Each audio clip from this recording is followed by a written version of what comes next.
Before this video starts, I just want to give a massive shout out to all my channel members. If you want to receive a shout out, then become a channel member today and you'll be shown on screen like all these other channel members here. Anyways, enjoy the video.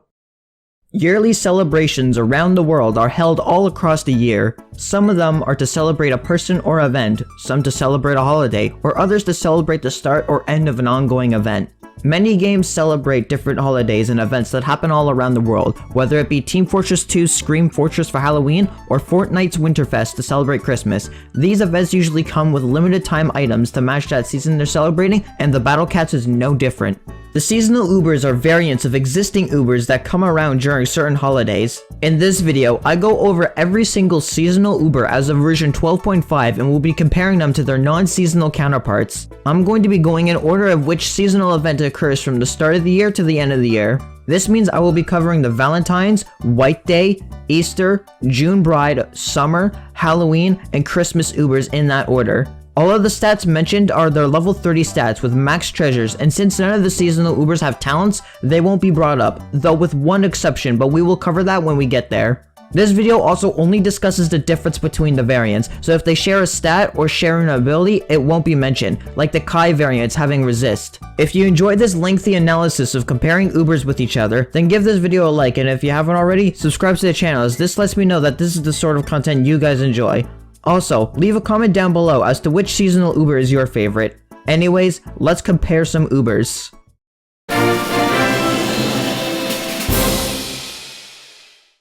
For the first seasonal event, we have the Valentine's Ubers, and for our first Valentine's Uber, we have Chocolatity.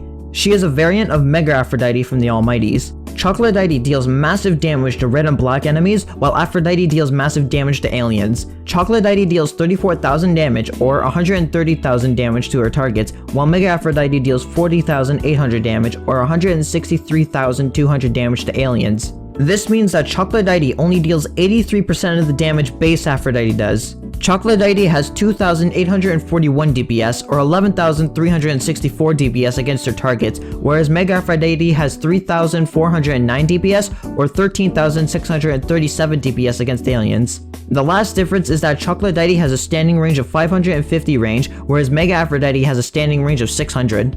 For general use, Mega Aphrodite is the better of the two, but Chocolatity is still a fine sniper unit to use. The enemy that is most affected by Chocolatity is Professor A due to being outranged and sniped by Chocolatity. She can also be used to help snipe other backliners like Lenoir and Director Kurosawa if you have a stepping stone. Next is First Love Mercia, the Valentine variant of Mercia from the Xmas Gals. First Love Mercia has a 30% chance to dodge red and floating enemies for 2.4 seconds, whereas regular Mercia has the same dodge chance against traitless for 2 seconds. First Love Mercia has 68,000 health, whereas regular Mercia has 40,800 health. This means First Love Mercia has 67% more health compared to a regular version. The last difference is their wave level on the second hit. First Love Mercia has a level 3 wave and regular Mercia has a level 2 wave. First Love Mercia's higher wave level, health, and additional targets allow her to be used in a more generalist sense, but she still should not be used as your main attacker, and her somewhat inconsistent dodge shouldn't be your main line of defense. The last Valentine Gal variant is Sweet Love Makako, a variant of Makako Sayonji from the Dark Heroes, and like all Dark Heroes, each form does something different. Sweet Love Makako has a 50% chance to freeze traitless enemies for 4 seconds, whereas Makako Sayonji resists black and alien enemies with a 100% chance to survive a lethal strike. Since Makako Sayonji has the resist ability, her health is at 485,000 against her targets versus the base health of 96,900 for Sweet Love Makako. Sweet Love Makako's role is different from her regular counterpart, but due to her being an anti-traitless unit, it gives her a much larger niche, especially for early to mid-game, where anti-traitless units are hard to come by. For the second form, we have Bittersweet Makako and Dr. Makako. Whereas Bittersweet Makako has a 50% chance to freeze black enemies for 4.4 seconds, Dr. Makako has a 50% chance to knock back and weaken aliens for 10 seconds. Bittersweet Makako is somewhat harder to slot into your lineup compared to her first form, since freezing black enemies can be done by a bunch of other units, and in some situations, you can easily just brute force them.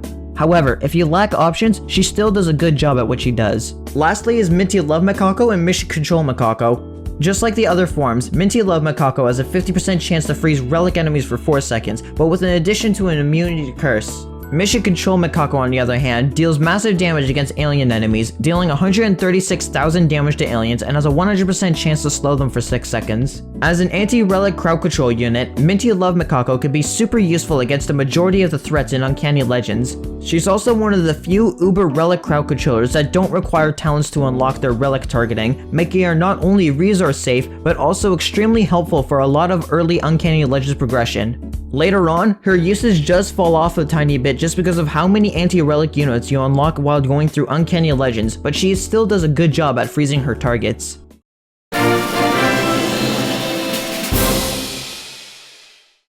For the first two White Day Ubers, we have Love-Struck Greater Demon and Greater Demon Cat from the Dynamites. Love-Struck Greater Demon has 66,300 health, whereas Greater Demon Cat has 49,300 health. This means that Love-Struck Greater Demon has 34% more health than Greater Demon Cat. Love-Struck Greater Demon also has a 30% chance to inflict knockback, as well as any of the following statuses for 2.5 seconds or 3 seconds against treasure traits. They can freeze, slow, and or weaken. Greater Demon Cat has weaken immune.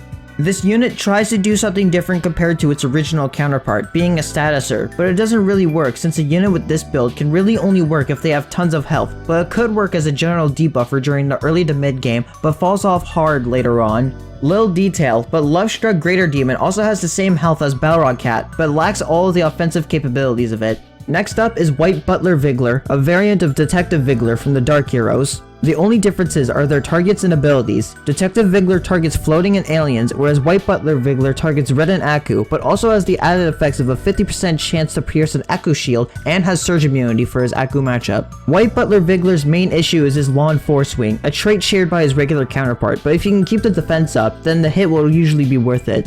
Being the Dark Hero variant that he is, the second form also has some differences. While Black Butler Vigler keeps their Aku targeting with the same shield pierce and surge immunity, they now target black enemies instead of red. Inspector Gabriel replaces his floating target for a zombie target and gains Z-Killer. Same issues with the Lawn Force Swing, but the hit is usually worth it if you can keep up the defense.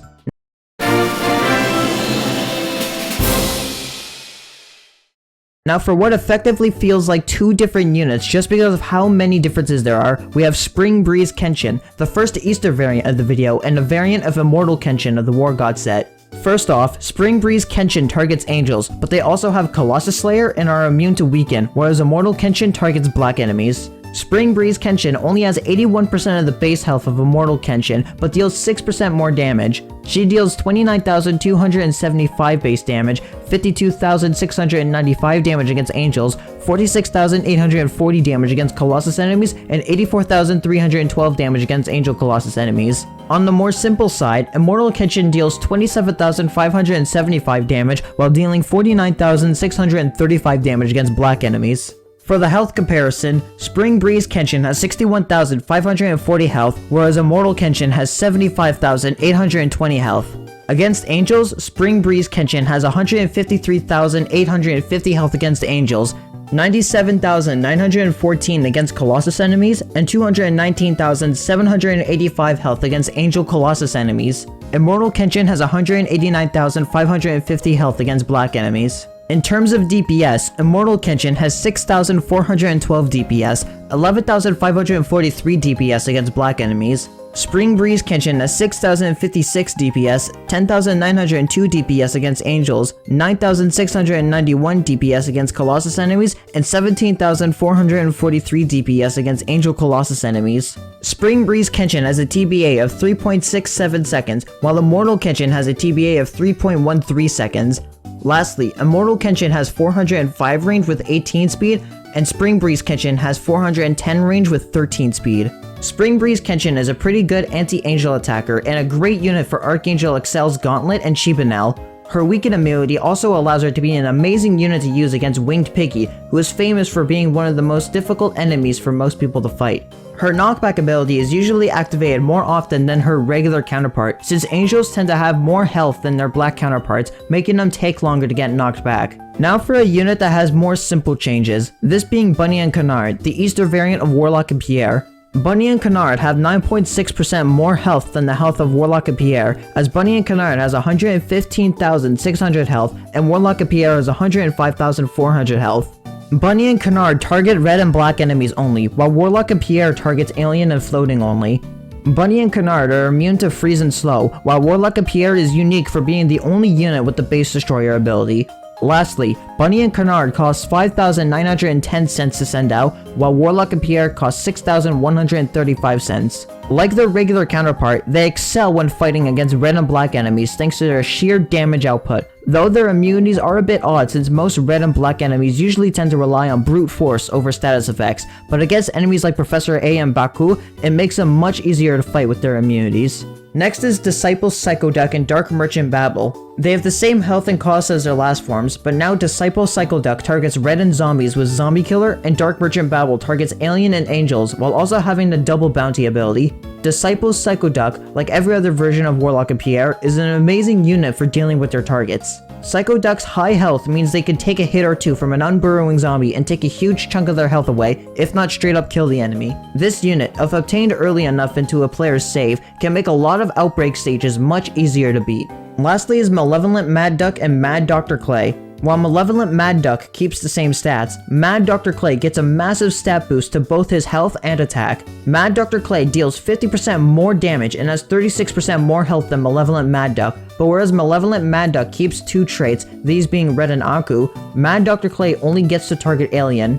Malevolent Mad Duck also gains Toxic and Surge immunity, while Mad Dr. Clay gains Knockback, Freeze, Slow, and Weaken immunities. While their Toxic immunity has almost no usage since no red enemies can inflict Toxic, and the only Aku enemies that can inflict Toxic are Mammon, whose Toxic isn't very threatening, and Infernal Tyrant Yandam, and where Malevolent Mad Duck stands in his blind spot, the Surge immunity is actually quite handy for both traits. While Red Energy and Renard are the only red enemies who can surge, they both have some very annoying surges, especially Red Energy. Malevolent Mad Duck can easily stay safe from Red Energy's surge and deal tons of damage back. Aku enemies have tons of surges and death surges. Death surge spam is something you'll find be used in quite a few levels, so being immune to it is great. One last example of the surge immune being great is against the Omens. While they don't outrange the Omens themselves, as they both share 430 range, the surge immunity allows them to land easy hits against the Midnight D, who is one of the harder enemies to take down, alongside with chipping down Johnny Leon. Everbloom Lord Kamakura is the Easter variant of God Emperor Kamakura from the Dragon Emperors. Everbloom Lord Kamakura has 90% of the health of the original Kamakura. Everbloom Lord Kamakura has 76,500 health, while God Emperor Kamakura has 85,000 health. Everbloom Lord Kamakura also has 460 range, while God Emperor Kamakura has 475 range. Everbloom Lord Kamakura has an attack frequency of 8.73 seconds, making their DPS 4,835, while God Emperor Kamakura's attack frequency is 8.1 seconds, giving them 5,213 DPS. While Everbloom Lord Kamakura targets metal and aqua enemies while also being wave immune, God Emperor Kamakura only targets red enemies with no unique abilities compared to Everbloom Lord Kamakura. Everbloom Lord Kamakura is a decent wave immune attacker and is good for crowd controlling metals, especially Coronium, but against Akus, it's somewhat of a different story. They work well enough against unshielded Akus, but against Akus with shields, they're very tricky to use, especially against his main targets, who are Akus with wave and mini wave, as all of them have shields. Death Quarry, Wicked Face, and Possessed Empress are the main targets Kamakura wants to target, but you're gonna need a shield piercer if you want to be able to use them effectively. Rabbit Champion Sataru is the last Easter Uber and is a variant of Dark Summoner Sataru. Rabbit Champion Sataru has 7% more health, having 39,100 health compared to his regular version's 36,550 health, and deals 12% more damage compared to his regular counterpart, dealing 31,620 damage compared to Summoner Sataru's 28,200 damage. Rabbit Champion Sataru targets traitless enemies and is wave immune, whereas Dark Summoner Sataru targets Aku and has a 20% chance to pierce Aku's shields, along with being immune to surge attacks. Being a dedicated anti-traitless unit, their niche is very valuable, especially if you lack other options. Since they're also wave immune, they could be an amazing support unit against enemies like Manic Macho Legs, Manic Jamera, Mr. Mur, Cory, and Hermit Cat, though they do struggle a lot against enemies with LD or aggressive units like Boar Jr. 57% uptime for the slow isn't the best thing in the world, but can be useful if you lack options for traitless crowd control.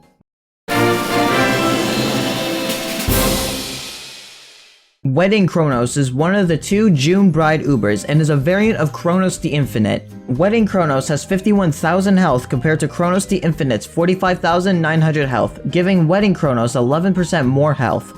Wedding Chronos had her abilities change from a 100% chance to freeze for 1 second or 1.2 second against treasure traits to a 50% chance to slow, weaken, and or curse for 1.5 or 1.8 seconds against treasure traits. Wedding Chronos also has a 20% chance to mini-wave. This ends up giving her a slight boost to her DPS, going from 3,449 DPS to 3,733 DPS. Wedding Chronos, I would say, is Love-Struck Greater Demon done right. Since she has actual range plus area attack, Chronos can more reliably land her status effects against her foes. While her curse is somewhat situational, it can be useful against certain enemy types like aliens and zombies. Her weaken and slow can also come in handy, and her mini wave has a chance to halt the progression of an enemy that gets too close or is super far back, but the 20% activation chance means it isn't something you should fully rely on.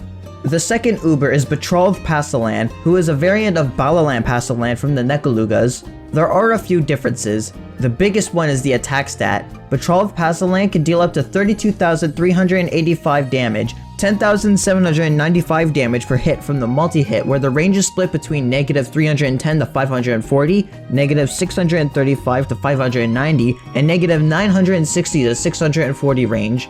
Their standing range is 640. They freeze for 1.67 seconds or 2 seconds against treasure traits, but this freeze only applies on the third hit.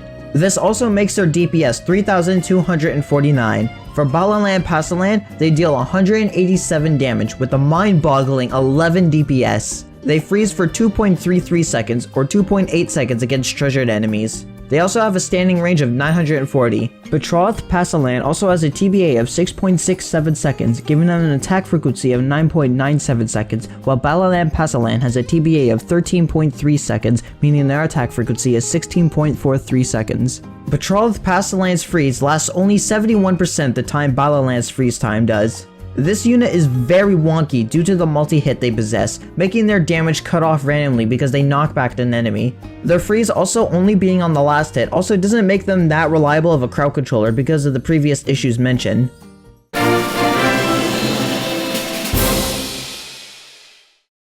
Now for the first of many summer gals, we have Tropical Kalisa. Tropical Kalisa is a variant of Kalisa from the Galaxy Gals. There are a few differences, mainly their damage on targets. Tropical Kalisa has 34,000 damage or 136,000 damage against red enemies. Regular Kalisa deals 30,600 damage and deals 122,400 damage against angel enemies. This means that Tropical Kalisa has 6,754 DPS or 27,019 DPS against red enemies, and regular Kalisa has 6,079 DPS with 24,317 DPS against angel enemies. The only other difference is a slight cost difference. Tropical Kalisa costs 3,900 to send out, while base Kalisa costs 4,125 to send out. Also, Tropical Kalisa has a shorter force swing of 1.23 seconds, but a longer backswing of 3.8 seconds. Regular Kalisa has a force swing of 1.33 seconds, but a shorter backswing of 3.7 seconds. While this doesn't change anything about how you use these units, it's still an interesting decision that they changed their force swing and backswing like this. Tropical Kalisa, being a rusher unit against red enemies, is a massive strength of hers, as she will be able to outrange most red enemies and secure some massive damage against them. Also, her high speed allows her to have a use in stages like Realm of Carnage, in which she could easily secure a hit against Hanya, dropping almost 15% of her health in one hit. Her rebound can also be used to secure more hits, as her TBA is non-existent. A great rusher unit like her regular counterpart, and since most red enemies lack tons of range, she is given more range to deal tons of damage. Midsummer Rabbit is the variant of the White Rabbit from the Dark Heroes. Midsummer Rabbit targets black and angel enemies, whereas the White Rabbit targets red and aliens. However, the Midsummer Rabbit deals 38,760 damage, whereas the White Rabbit deals 33,600 damage. This means that the Midsummer Rabbit deals 15% more damage and has 4,123 DPS, while the White Rabbit has 3,580 DPS. Also, the White Rabbit costs 5,325 to send out, while the Midsummer Rabbit costs 4,950. Unlike the White Rabbit, Midsummer Rabbit's slow can have a much bigger impact since black and angel enemies tend to be extremely aggressive when it comes to their pushing power. However, her uptime still isn't the best, only having an uptime of 59%, meaning she works best as additional crowd control support. The targets, cost, and base damage all stay the same. The only change for the Midsummer Rabbit and Midsummer Cat is the ability they have. This changes from a 5.6 second slow to the strong ability. This means that the Midsummer Cat deals 69,768 damage against their targets with 7,422 DPS, while the Black Cat deals 60,588 damage against their targets with 6,445 DPS. Thanks to her higher base stats, she'll be able to deal more damage to her targets compared to the Black Cat. Her high knockback count allows her to continuously reposition to a safer spot, especially thanks to her 465 range. While she may not be the best, she still gets the job done when it comes to leaving her mark. Seashore Kai is one of the two seasonal variants of Kai from the Galaxy Gals. Seashore Kai resists Black and Zombie compared to Base Kai, who resists floating. Seashore Kai also has Z-Killer, while Base Kai has a 100% chance to survive a lethal strike. Seashore Kai deals 42,415 damage compared to Base Kai, who deals 84,830 damage. This means Seashore Kai only deals half the damage Base Kai does. However, because of Base Kai's animations being much longer compared to Seashore Kai's, Seashore Kai has about the same DPS as Base Kai. Seashore Kai has 8,053 DPS compared to Base Kai's 8,079 DPS. Seashore Kai has a force swing of 1.7 seconds, a backswing of 1 second, and a TBA of 3.6 seconds. This gives her an attack frequency of 5.27 seconds. Base Kai has a force swing of 2.53 seconds, a backswing of 2.5 seconds, and a TBA of 8 seconds. This gives her an attack frequency of 10.5 seconds. Seashore Kai also has a speed of 15, while regular Kai has a speed of 8. Due to the nature of black enemies being generally aggressive, tanking them is rather difficult unless you have a very high base health, like King Gamarion, so she won't be tanking them for long periods of time. Though against enemies like Nanoa and Director Kurosawa, she can tank them for a very long while. However, against zombies, she is an amazing tank against them. Since most zombie enemies aren't too aggressive, Seashore Kai is able to tank them for much longer periods of time. Zamel and Dabu of the Dead are her best showings, but she can struggle somewhat against enemies like Zori, Zangru, and Zerzeal.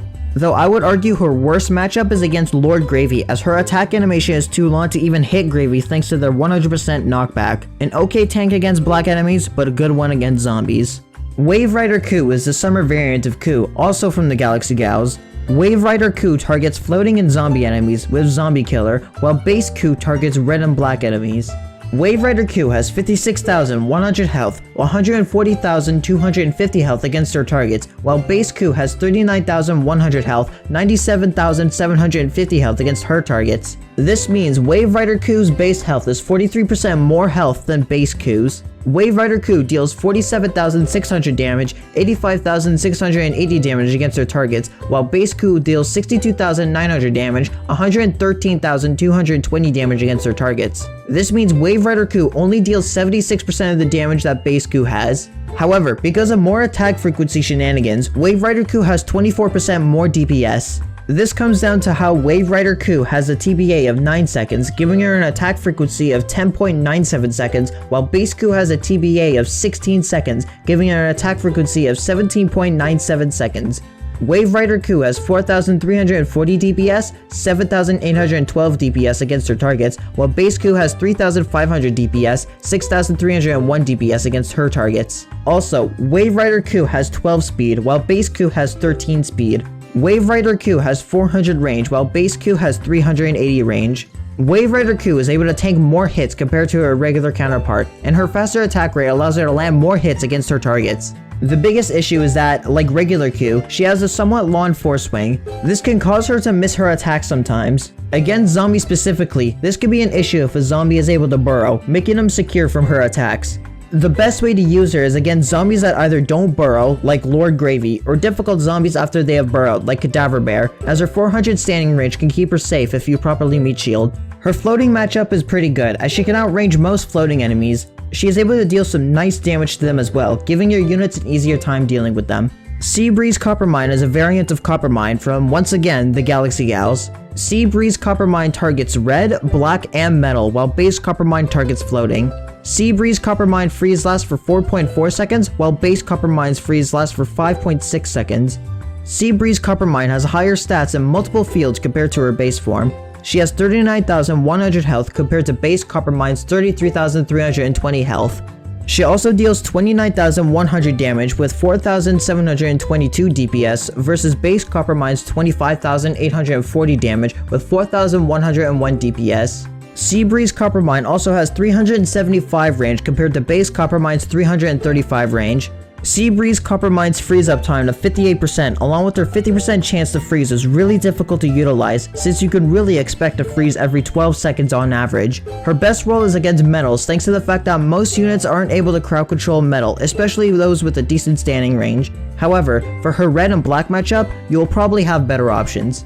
Now for a seasonal variant with probably the smallest differences, we have Squirt Gun Saki, who is a seasonal variant of Sharpshooter Saki from the Dark Heroes. The only difference between these two is their targets. Squirt Gun Saki targets floating and black, while Sharpshooter Saki targets red and aliens. Her matchup against floating enemies is pretty great, but against black enemies, it may be somewhat more difficult to utilize, but if you have good crowd control, then she works well enough. Same thing is the case between Aqua Buster Saki and Night Hunter Saki. Aqua Buster Saki targets floating and angel, while Night Hunter Saki targets aliens and zombies. Night Hunter Saki also has Z-Kill to help her fight zombies. Aqua Buster Saki sorta has the same deal as her last form. Great against floating, but is more difficult to utilize against angels, but good crowd control makes her very good at her job. The only thing Aqua Blaster Saki gains upon true forming is the Strong ability, while Bad Blaster Saki targets aliens and relic while gaining curse immunity. This is the one time where I will bring up talents for this video. This is because Bad Blaster Saki got her strong talents in the first place because of her seasonal variant. This effectively times Saki's health by 2.5 times against aliens and 2 times against relics, plus 1.8 times damage against aliens and 1.5 times damage against relics. Her health against relics is 91,800 and her damage is equal to 102,000 and DPS is equal to 11,333. For Aqua Blaster Saki against her targets and Bad Blaster Saki against aliens, she has an effective 114,000 health and deals an effective 122,400 damage, and the DPS is equal to 13,600. For a Saki without the strong talent, these numbers are 45,900 health and 68,000 damage with 7,555 DPS. Aqua Blaster Saki still performs the same as her targets, but even more so thanks to her higher damage output and the ability to tank more hits in case things go south. Fabulous Passalan, the variant of Ultraland Passalan from the Nickelugas, takes on a whole new role as a surge unit. Fabulous Passalan has a level 8 surge, which spawns between 150 to 1050 range, whereas Ultraland Passalan has a 100% chance to knock back every trait outside of metal and freezes for 2 seconds, or 2.4 seconds against treasure traits. Fabulous Passalan has a base damage of 17,000, half of Ultraland Passalan, who deals 34,000 damage. However, if the surge does manage to hit an enemy, Fabulous Passalan deals 153,000 damage, which is 4.5 times the damage Ultraland Passalan does. This makes Fabulous Passalan's base DPS 897 or 8,073 if you can get consistent surge hits, while Ultraland Passalan has 1,795 DPS. If you love to gamble or love Mimi units, then this unit is for you. If you like consistent units that perform well, then you won't really want to use Fabulous Passalan all that much just because that surge is way too inconsistent. Kaguya of the Coast is a variant on Princess Kaguya from the Ultra Souls and is the only Ultra Souls seasonal variant. The only difference between the two forms are their targets. Kaguya of the Coast targets black and alien enemies, whereas Princess Kaguya targets metal and angel enemies. You would use Kaguya of the Coast the same way you would use Princess Kaguya, a spammable crowd control unit, just with different targets. The Southern Sunflare and the Chaos Moon, on the other hand, do have some differences between the two. The Southern Sunflare has 42,500 health and deals 45,900 damage with 4,971 DPS. This is only 89% of the Chaos Moon's health and 90% of the Chaos Moon's damage and DPS. The Chaos Moon has 47,600 health and deals 51,000 damage with 5,523 DPS. The Southern Sunflare does have the added target of Aku and has a 50% chance to pierce Aku shields. While the slow uptime isn't the best thing in the world, her good shield pierce chance of 50% allows you to easily begin stalling many Aku enemies. She works best when paired with another form of crowd controller to fully utilize her slow. Night Beach Lilin, like so many others in this set, is a variant of Lilin of the Galaxy Gals. Night Beach Lilin has 52,700 base health, which is 24% more than Lilin's base 42,500 health. She also deals 29,750 damage and has 4,772 DPS. This is 20% more than base Lilin, who deals 24,650 damage with 3,954 DPS. Night Beach Lilin is strong against alien and traitless enemies, giving her 131,750 health against aliens and 105,400 health against traitless. For damage, she deals 53,550 damage and has 8,590 DPS against aliens, while she deals 44,625 damage with 7,159 DPS against traitless enemies. Base Lilin targets Angel and Aku enemies. Against Angels, she has 106,250 health and deals 44,370 damage with 7,118 DPS. Against Aku, she has 85,000 health, deals 36,975 damage with 5,931 DPS. Night Beach Lilin also has a 100% chance to break alien barriers, is immune to warp, and has a 20% chance to dodge aliens for 2.4 seconds or 2 seconds against traitless enemies. For regular Lilin, the only different ability is that she has a 100% chance to break Aku Shield. Night Beach Lilin has a rather interesting set of abilities. Being an anti-traitless Uber with decent stats gives her a somewhat unique advantage compared to most Ubers, just simply due to the fact that there are almost no dedicated anti-traitless attackers. If you manage to get her before beating the Aku realms, then you have what is essentially a Gigando Light since they share the same health, but due to Gigando's surge ability, his DPS and attack damage are a lot higher compared to Lilin's, but for the most part, she is still a pretty good anti-traitless attacker. Her anti-alien abilities are also okay. Being able to break barriers allows her to more easily attack aliens. Her warp immunity is a double-edged sword. While it allows her to land her hits more easily thanks to her somewhat long force swing, this denies her extra chances to reposition. Like with most dodge Ubers, it is best to treat it as a bonus more than anything. For the last summer variant and the newest seasonal variant as of the production of this video is Deep Diver Kana, a variant of Swashbuckler Kana from the Monster Gals set. Deep Diver Kana targets floating and alien enemies, while Swashbuckler Kana targets black enemies. The only true difference is their surge level. Deep Diver Kana has a level 1 surge level, while Swashbuckler Kana has a level 2 surge. This does mean that their damage is somewhat different. While their base damage is the same, their surge level gives Swashbuckler Kana an extra 6,460 damage compared to Deep Diver Kana. The total damage output of Deep Diver Kana can put out, including the surge, is 25,840 or 103,360 against floating and alien enemies, while Swashbuckler Kana can output 32,300 damage or 129,200 damage against black enemies. This also means that Deep Diver Kana has 3,445 DPS or 13,780 against floating and aliens, while Swashbuckler Kana has 4,306 DPS or 17,224 DPS against black enemies. Deep Diver Kana is still great at fighting alien and floating enemies. If you saw my 12.5 analysis video, you'll know that she can hit any floating and alien enemy thanks to her massive 1000 Pierce except for Gardanil Bros, the Cat God, and the Filibuster Twins. She is super useful for sniping backliners like Spacefish Jones, Alpaki, Galactic Overseer Neandam, and Calamari. These enemies are notorious for being massive annoyances for the most part, so dealing with them like this makes these enemies much easier to deal with. Her damage output is still great for fighting mid-rangers as well, especially due to her surge spawns. Just like regular Kana, she works well at juggling these enemy types or dealing tons of damage to those with a lack of a high knockback count.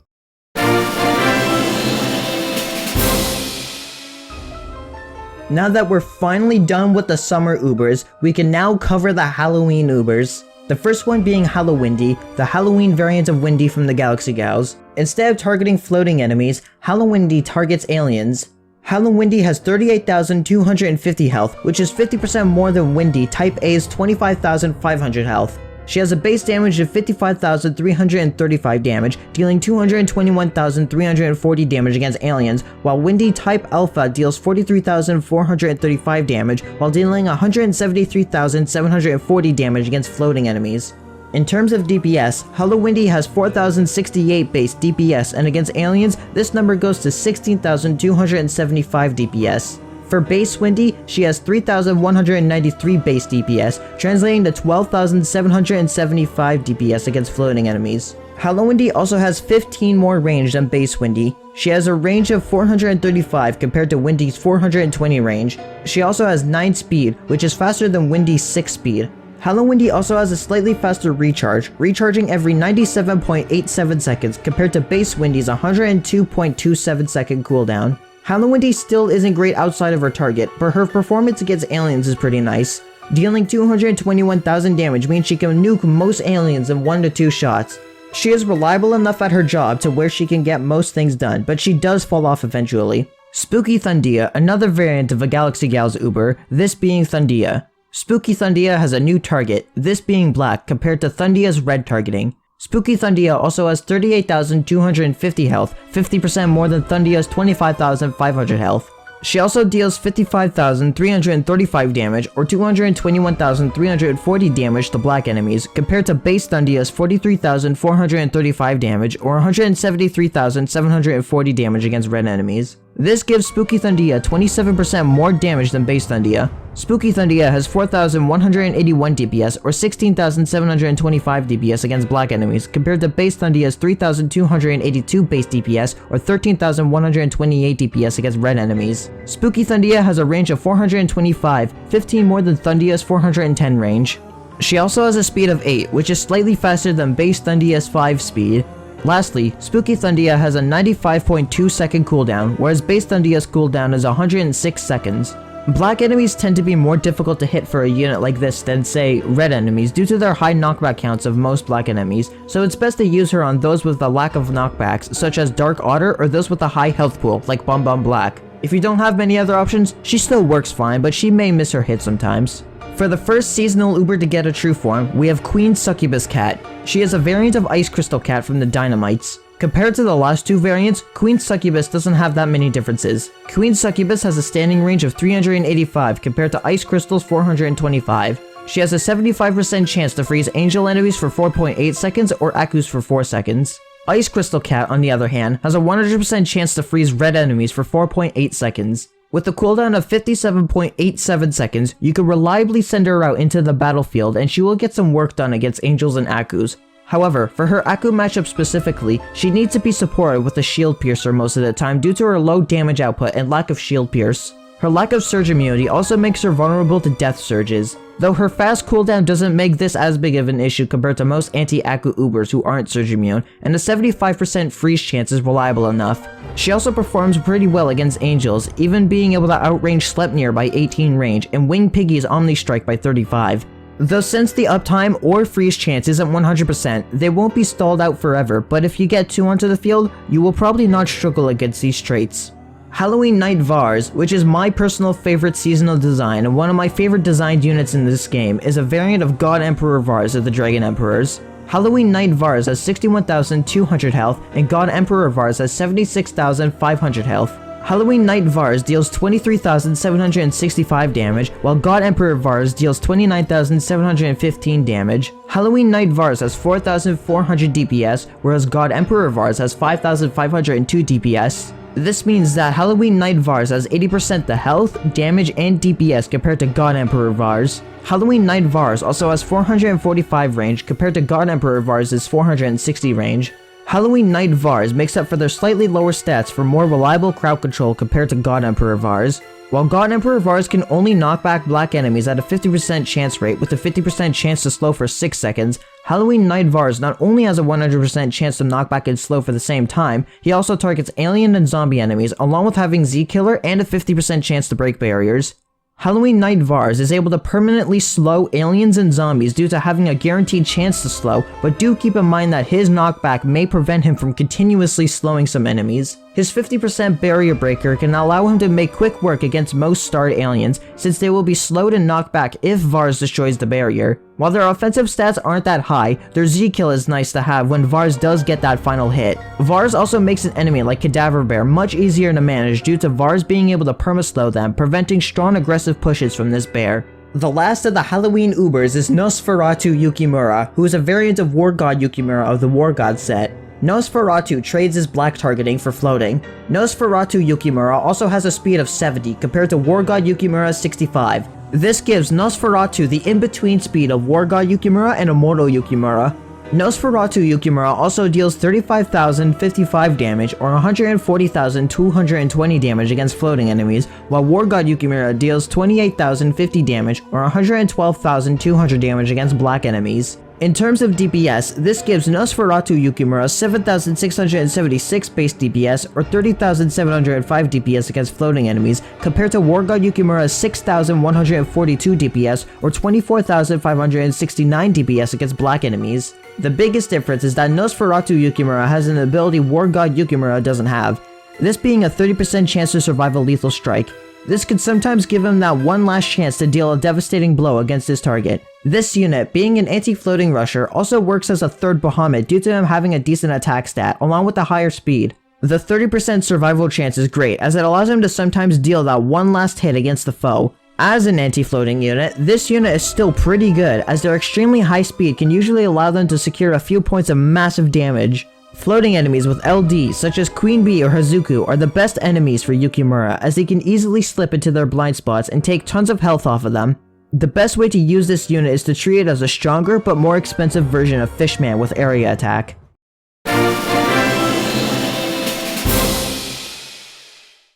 Now for our last seasonal set, we have the Xmas Gals, and of course, starting us off is Frosty Kai, who as you can guess, is the Christmas variant of Kai. Frosty Kai deals 42,415 damage, while base Kai deals 84,830 damage. This is still half of base Kai's damage, however, like with their summer variant, Frosty Kai has 8,053 DPS compared to Kai's 8,079 DPS. They also have the same animation time as their summer variant, as Frosty Kai has a force swing of 1.7 seconds, backswing of 1 second, and a TBA of 3.6 seconds. This gives her an attack frequency of 5.27 seconds. Base Kai has a force swing of 2.53 seconds, a backswing of 2.5 seconds, and a TBA of 8 seconds. Frosty Kai targets angel and alien enemies, however, unlike her summer variant, she actually has a lower base health as she only has 88,400 health compared to Kai's 96,900 health. Against her targets, Frosty Kai has 442,000 health, whereas base Kai has 484,500 health. This means that she only has 89% the health of base Kai. Unlike her summer variant, Frosty Kai doesn't have a unique ability like Kai's 100% chance to survive. Frosty Kai also has a speed of 15 while regular Kai has a speed of 8. Frosty Kai is a pretty alright tank against aliens and most angel enemies, and you can use her high health to pile up the enemies to let some units deal tons of damage to a whole group of enemies. However, due to her lower health stats, she does fall off the further you get into the game. Santa Ku is obviously a variant of Ku. She targets angels and aliens, while base Ku targets red and blacks. Santa Ku has 56,100 health, or 140,250 health against angels and aliens, while base Ku has 39,100 health, or 97,500 health against her targets. In terms of attack, Santa Ku deals 71,400 damage, or 128,520 damage against angels and aliens, while base Ku deals 62,900 damage, or 113,220 damage against her targets. In terms of DPS, Santa Ku has 4,292 DPS, or 7,726 DPS against her targets, while base Ku has 3,500 DPS, or 6,301 DPS against her targets. This is because while base Ku has a TBA of 16 seconds and an attack frequency of 17.97 seconds, Santa Ku has a TBA of 14.67 seconds while having an attack frequency of 16.63 DPS. This all means that Santa Ku's base health is 43% higher, deals 13% more damage, and has 22% more DPS compared to base Ku. Santa Ku also has a cooldown of 124.47 seconds compared to regular Ku's 131.2 DPS. Lastly, Santa Ku has 400 range, while base Ku has 380 range. Santa Ku is a bit of an iffy unit to use, especially nowadays to many other options being available. Unlike Wave Rider Ku, Santa Ku still has to deal with an extremely long TBA like her regular counterpart. While she can work against enemies like Sleipnir and many other mid-range aliens and angels, she does fall off quite a bit once you start getting further into the game, especially as you gain access to more options to help deal with angels and aliens. Perhaps she can gain a true form that helps her become a better unit for the late game, but as it stands, once you start running into aliens with warp or LD attacks, it's hard to use her. If you don't have any other options, however, she can still produce some major damage for a relatively safe distance. Holy Coppermine is a variant of Coppermine and targets angels and aliens instead of floating. She has 39,100 health compared to base Coppermine's 33,320 health. Holy Coppermine also deals 29,750 damage compared to base Coppermine's 25,840 damage. This translates to Holy Coppermine having 4,722 DPS compared to base Coppermine having 4,101 DPS. Holy Copper Mine deals and has 15% more damage and DPS while having 17% more health. Holy Copper Mine also has a range of 375 compared to Copper Mine's 335 range and recharges every 57.8 seconds compared to base Copper Mine's 65.87 second recharge. Holy Copper Mine suffers the same things that Sea Breeze Copper Mine does, but unlike Sea Breeze Copper Mine, she doesn't really have that special of a niche of having a rare targeting. Her freeze rate is still only 50%, though she can work somewhat if you're desperate for alien and angel freezers. Xmas Spirit Nurse is a variant of Joyful Nurse Cat from the Dynamites. Xmas Spirit Nurse has 3 targets for her knockback and slow, these being Angel, Alien, and Aku compared to Joyful Nurse's floating and black targets. Xmas Spirit Nurse deals 36,210 damage and has 5,486 DPS compared to Joyful Nurse Cat's 38,335 damage and 5,808 DPS. This means that Xmas Spirit Nurse has 94% the damage and DPS of Joyful Nurse Cat. Xmas Spirit Nurse also has 445 range compared to Joyful Nurse's 460. Lastly, Xmas Spirit Nurse has a speed of 9 while Joyful Nurse Cat has a speed of 12. Her slow and knockback rates are good enough to be useful against aliens, stopping aggressive pushers like Nimoy Boar and Star Pang from pushing too hard, but do mind if there are high-ranged enemies that are in the back. Against angels, her best target is Borfim, as you can keep this Boar variant stalled for a decent amount of time. For her Aku targeting, her lack of shield piercing means that for most Aku enemies, you would need to pair her with the shield piercer to make her crowd control work. However, she is pretty good against Aku Gori, who is notorious for being one of the most aggressive pushers in the game, and having reliable control against them will always be a welcome addition to most teams. Now for a seasonal variant with some rather minimal differences, we have Snow Angel Twin Stars, a variant of the Twin Stars of the Xmas Gals set. The only differences include their targets, in which Snow Angel Twin Stars target floating and angel enemies, while base Twin Stars target alien and black enemies. Snow Angel Twin Stars have a speed of 27 and have a recharge of 66.2 seconds. On the other hand, base Twin Stars have a speed of 22 and a recharge speed of 71.2 seconds. Their faster speed means they can land their hits more easily, a good rusher against most floating and angel enemies, allowing her to leave a serious dent into their health pool. She works especially well against most angel enemies, as she could juggle enemies like Angelic Gori or pack a serious punch into Borifim's health pool. However, against an enemy like Sleipnir, you will probably only get a few hits most due to Sleipnir's knockback ability and Twin Star's rather low health pool. For floating, she can swarm most floating enemies as well and help quickly chip down the Bun Bun variants. While she may not be the best, she is still a pretty good rusher and can put serious dents into her target's health. Maeda Christmas Deluxe is a variant of Immortal Kaiji of the War God set. While base Kaiji only resists black enemies, Maeda DX resists both red and Aku. Immortal Kaiji has a higher base health of 98,600 health compared to Maeda Deluxe's having 81,600 health, which is only 82% the base health of Immortal Kaiji's. This means that against black enemies, Immortal Kaiji has 493,000 health, while Maeda Deluxe has 408,000 HP against red enemies and 326 health against Aku enemies. Also, since Maeda Deluxe has a TBA of 4.67 seconds with an attack frequency of 5 seconds compared to Immortal Kaiji's TBA of 3.33 seconds and attack frequency of 3.67 seconds, Maeda Deluxe only has 4,420 DPS compared to Immortal Kaiji's 6,027 DPS. This means that Maeda Deluxe has 73% the DPS of base Kaiji. Last is their range difference. Maeda Deluxe has a range of 300, while Immortal Kaiji has a range of 320. Kaiji Claws is a pretty decent tank against red and Aku enemies, though the increased TBA does hurt its ability to deal extra damage against its targets. The fact that Kaiji Claws has 300 range instead of 320 like his regular counterpart means he can't outrange Midnight D, who would be one of the biggest enemies you would only want to tank if needed. Because they still keep their wave immunity, they're a good option against Berserk Kori, Death Kori, and Toucan. However, his lack of shield piercing is something to note due to his somewhat long attack period, so a shield piercer is generally needed to help support his damage output against most Aku. A decent tank, especially for wave stages, but needs some support to help him with the offensive part, especially against Akus. For the last seasonal variant of the video, we have Reindeer Tarun, who is a seasonal variant of Huntress Tarun. They both not only have different targets, but also a different set of abilities. While Huntress Tarun targets reds and aliens with a 100% chance to slow for 4.8 seconds, 20% chance to Savage Blow, and is freeze and weaken immune, Reindeer Tarun is strong against aliens and blacks while having a 100% chance to knock them back while also being immune to slow. Reindeer Tarun has a base health of 38,250 while Huntress Tarun has a base health of 35,700. This gives Reindeer Tarun 7% more health. In terms of damage, Reindeer Terran has a base damage of 22,950, while Huntress Terran deals 21,250 damage. This means that Reindeer Terran deals 8% more damage. In terms of DPS, Reindeer Terran has 4,026 DPS, while Huntress Terran has 3,728 DPS. Against non-alien or Black Colossus enemies, Reindeer Terran has 54,642 health and deals 36,720 damage and has 6,442 DPS. For Huntress Terran, her numbers against Colossus enemies are 51,000 health, 34,000 damage, and 5,964 DPS. Reindeer Terran against non-Colossus alien and black enemies has 95,625 health, deals 41,310 damage, and has 7,247 DPS.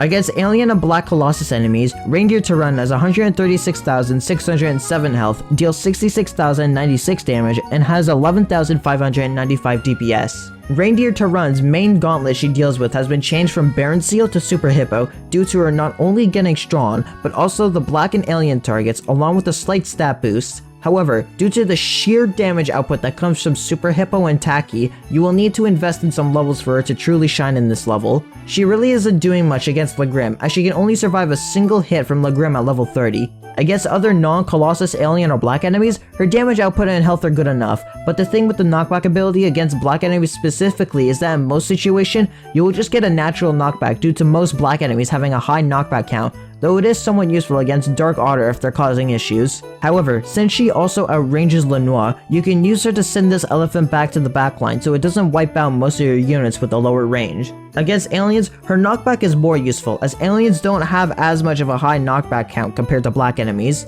While her stats aren't the highest in the world, her cheap cost and low cooldown allow her to be used in plenty of alien and black stages as extra backliner damage and is pretty easy to stack due to these factors. So, those were all of the current seasonal Ubers that exist in the Battle Cats and how they compare to their equivalent form, as well as a short form review of each of the seasonal units. The seasonal Ubers are definitely a mixed bag of units, from some being great to others being god-awful, but a lot of these don't have true forms yet, meaning that tons of them could be improved when they get a true form. If you enjoyed me sitting here listening to the differences between the seasonal Ubers and their regular counterparts, as well as giving a short review of each seasonal Uber, then make sure to give this video a like and subscribe to the channel, as this lets me know that this is the sort of content you guys want. Also, comment down below your favorite seasonal Uber, as I'm interested to hear your answers. Also, shout out to the following channel members: The Prodigy Rex, Vertigui, Not Skelly, Carlos Solitaros, Matthew Sumners, Spicy Milk, Bathu, Computer Scientist, Thomas Rask Jensen, Mario, Kevin Solis, Super Sniper, Yob Ibutoi, PlayStation 999, The Gaming Duck, Kieran Blaster, Alex HD Gamer 2 Pedraza, Northern Pike, The Nerd, Jeremy Johns, Wolfpack 1030, Duck Up, Osas Marinella, Naruto Uchiha, Tyler, and Shovel.